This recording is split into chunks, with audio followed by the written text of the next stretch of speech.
쟁의행위 기간 중 평균임금 산정. 대법원 2009년 5월 28일 2006-17287. 근로자의 정당한 권리 행사 또는 근로자에게 책임을 돌리기에 적절하지 않은 사유로 근로자가 평균임금 산정에서 불이익을 입지 않도록 특별히 배려한 근로기준법 시행령 제2조 제1항의 취지 및 성격을 고려할 때 노동조합 및 노동관계조정법 제2조 제6호의 규정에 의한 쟁의행위 기간이란 헌법과 노동조합 및 노동관계조정법에 의하여 보장되는 적법한 쟁의행위로서의 주체, 목적, 절차, 수단과 방법에 관한 요건을 충족한 쟁의행위 기간만을 의미한다. 만약 이와 달리 위와 같은 요건을 충족하지 못하는 위법한 쟁의행위 기간까지 제한 없이 제6호에 포함되는 것으로 해석하게 되면 결과적으로 제6호의 적용 범위 또는 한계를 가늠할 수 없게 되어 평균임금 산정 방법에 관한 원칙 자체가 무의미하게 되는 상황에 이르게 되는 바, 이는 평균임금 산정에 관한 원칙과 근로자 이익보호 정신을 조화시키려는 근로기준법 시행령 제2조 제1항의 취지 및 성격이나 근로자의 권리 행사 보장이 필요하거나 근로자에게 책임을 돌리기에 적절하지 않은 경우만을 내용으로 삼고 있는 위 조항의 다른 기간들과 들어맞지 않기 때문이다. 직장 폐쇄 기간을 평균임금 산정 기간에서 공제할지 여부. 대법원 2019년 6월 13일 2015-65561.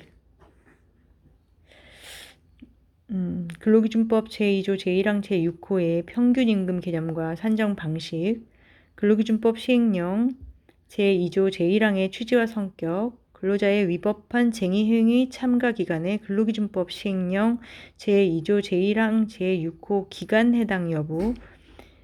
직장 폐쇄와 사용자의 임금 지급 의무의 관계 등을 종합하여 다음과 같은 결론을 도출할 수 있다. 1. 근로기준법 시행령 제2조 제1항의 입법 취지와 목적을 감안하면 사용자가 쟁의행위로 적법한 직장 폐쇄를 한 결과 근로자에 대해 임금 지급 의무를 부담하지 않는 기간은 원칙적으로 같은 조항 제6호의 기간에 해당한다. 다만 이러한 직장 폐쇄 기간이 근로자들의 위법한 쟁의행위 참가 기간과 겹치는 경우라면 근로기준법 시행령 제2조 제1항 제6호의 기간에 포함될 수 없다. 위법한 직장 폐쇄로 사용자가 여전히 임금 지급 의무를 부담하는 경우라면 근로자의 이익을 보호하기 위해 그 기간을 평균임금 산정 기간에서 제외할 필요성을 인정하기 어려우므로 근로기준법 시행령 제2조 제1항 6호에 해당하는 기간이라고 할 수 없다. 이와 달리 직장 폐쇄의 적법성, 이로 인한 사용자의 임금 지급 의무, 존부 등을 고려하지 않은 채 일률적으로 사용자의 직장 폐쇄 기간이 근로기준법 시행령 제2조 제1항 제6호에서 말하는 노동조합법 제2조 제6호에 따른 쟁의행위 기간에 해당한다고 할 수 없다. 대법원 1994년 4월 12일 92-20309 근로자 귀책에 의한 직위해제 휴직기간의 평균임금을 산정하는 방법. 개인적인 범죄로 구속기소되어 직위 해제되었던 기간은 근로기준법 시행령 제2조 소정의 어느 기간에도 해당하지 아니하므로 그 기간의 일수와 그 기간 중에 지급받은 임금액은 근로기준법 제19조 제1항 본문에 따른 평균임금 산정 기초에서 제외될 수 없고, 만일 그 기간과 임금을 포함시킴으로 인하여 평균임금 액수가 낮아져 평균임금이 통상임금을 하회하게 되는 경우에는 동법 제19조 제2항에 따라 통상임금을 평균임금으로 하여 퇴직금을 계산하여야 한다. 대법원 2009년 5월 28일 2006-17287 평균임금의 산정이 현저히 부적당한 경우 근로기준법 제19조 현재의 제2조 제1항 제6호와 근로기준법 시행령 제2조 등이 정한 원칙에 따라 평균임금을 산정하였다고 하더라도 근로자의 퇴직을 즈음한 일정 기간 특수하고 우연한 사정으로 인하여 임금의 변동이 있었고, 그 때문에 위와 같이 산정된 평균임금이 근로자의 전체 근로기간 임금액이 변동된 일정 기간의 장단, 임금액 변동의 정도 등을 비롯한 재반 사정을 종합적으로 평가해 볼 때 통상의 경우보다 현저하게 적거나 많게 산정된 것으로 인정되는 예외적인 경우라면 이를 기초로 퇴직금을 산출하는 것은 근로자의 통상적인 생활임금을 기준으로 퇴직금을 산출하고자 하는 근로기준법의 정신에 비추어 허용될 수 없는 것이므로 근로자의 통상적인 생활임금을 사실대로 반영할 수 있는 합리적이고 타당한 다른 방법으로 그 평균임금을 따로 산정하여야 한다. 그러나 근로자의 평균임금이 위와 같이 통상의 경우보다 현저하게 적거나 많다고 볼 예외적인 정도까지 이르지 않은 경우에는 근로기준법 제19조 등이 정한 원칙에 따라 평균임금을 산정하여야 하고, 다만 그 금액이 통상임금보다 저액일 경우에는 그 통상임금액을 평균임금으로 할 수 있을 뿐이다. 대법원 2009년 10월 15일 2007-72519 평균임금 산정이 현저히 부적당한 경우 1. 근로자가 의도적으로 현저하게 평균임금을 높이기 위한 행위를 함으로써 근로기준법에 의하여 그 평균임금을 산정하는 것이 부적당한 경우에 해당하게 된 때에는 근로자가 그러한 의도적인 행위를 하지 않았다라면 산정될 수 있는 평균임금 상당액을 기준으로 하여 퇴직금을 산정하여야 한다. 이러한 경우 근로자에게 지급된 임금이 여러 항목으로 구성되어 있어 그러한 임금 항목들 가운데 근로자의 의도적인 행위로 현저하게 많이 지급된 것과 그와 관계없이 지급된 임금 항목이 혼재되어 있다면 그중 근로자의 의도적인 행위로 현저하게 많이 지급된 임금 항목에 대해서는 그러한 의도적인 행위를 하기 직전 3개월 동안의 임금을 기준으로 하여 근로기준법이 정하는 방식에 따라 평균임금을 산정하여야 할 것이지만 그와 무관한 임금 항목에 대해서는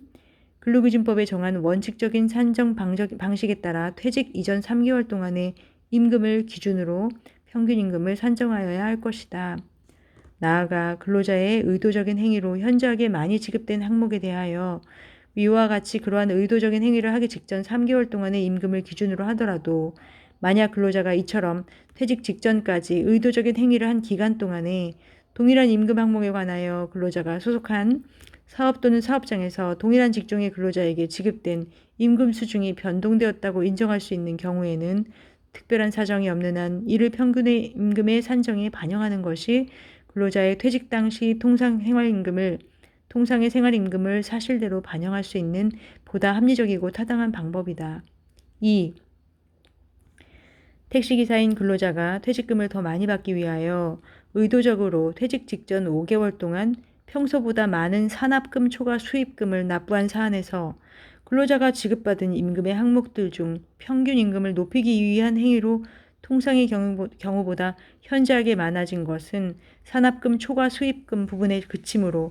그 부분에 대하여는 의도적인 행위를 하기 직전 3개월 동안의 임금을 기준으로 평균 임금을 산정하되 의도적인 행위를 한 기간 동안의 동종 근로자들의 평균적인 산합금 초과 수입금의 증가율을 곱하여 산출하고 이를 제외한 나머지 임금 항목들에 대하여는 퇴직 전 3개월 동안 지급받은 임금 총액을 기준으로 평균 임금을 산정함이 적절하다.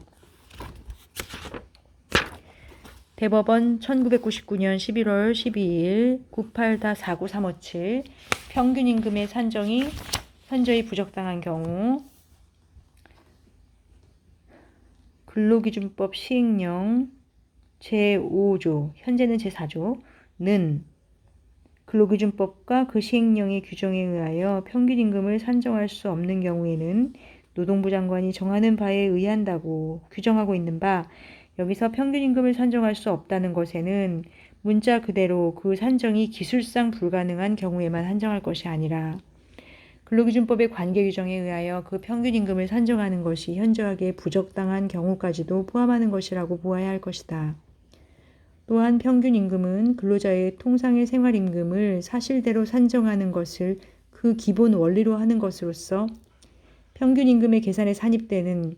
그 사유가 발생한 날 이전 3월간의 그 근로자에 대하여 지급된 임금의 총액,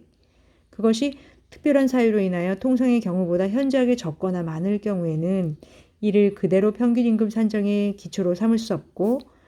이러한 통상의 생활을 종전과 같이 보장하려는데 이러한 평균임금을 그 산정에 기초로 하는 퇴직금 제도는 직급, 호봉 등에 따른 근로자의 통상의 생활을 종전과 같이 보장하려는데 그 취지가 있다고 할 것이므로 퇴직급여가 특수하고 우연한 사정에 의하여 통상의 경우보다 현저하게 많거나 적은 금액으로 되는 것은 그 제도의 근본 취지에 어긋난다 할 것이다. 따라서 퇴직금 산정의 기초인 평균임금이 특별한 사유로 인하여 통상의 경우보다 현저하게 적거나 많을 경우에는 위 시행령 제5조에 의하여 노동부 장관이 정하는 바에 따라 평균임금을 산정하여야 할 것인데 아직까지 그 기준이나 방법 등을 정한 바가 없으므로 앞서 본 바와 같은 평균임금의 기본 원리와 퇴직금 제도의 취지에 비추어 근로자의 통상의 생활임금을 사실대로 반영하는 방법으로 그 평균임금을 산정하여야 할 것이다. 중략 피고의 급여 실태와 원고 회사의 퇴직금 규정,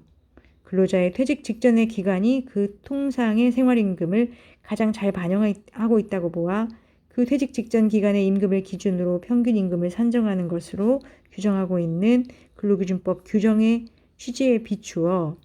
피고의 평균임금, 월평균급여는 그 휴직 전 3개월간의 임금을 기준으로 하여 산정함이 상당하다 할 것이다. 대법원 2013년 10월 11일 2012-12870 평균임금의 산정이 현저히 부적당한 경우 원심은 이 사건의 특수한 사정을 고려하여 휴업수당 산정을 위한 평균임금의 산정 기준기간을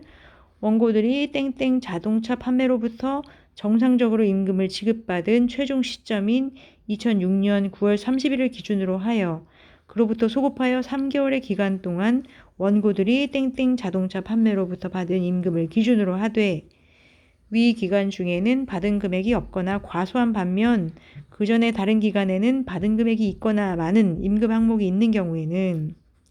위 3개월의 기간이 본래 근로기준법상 산정 사유가 발생한 날 이전의 3개월의 기간에 해당되지 않는 임의의 기간인 점을 고려하여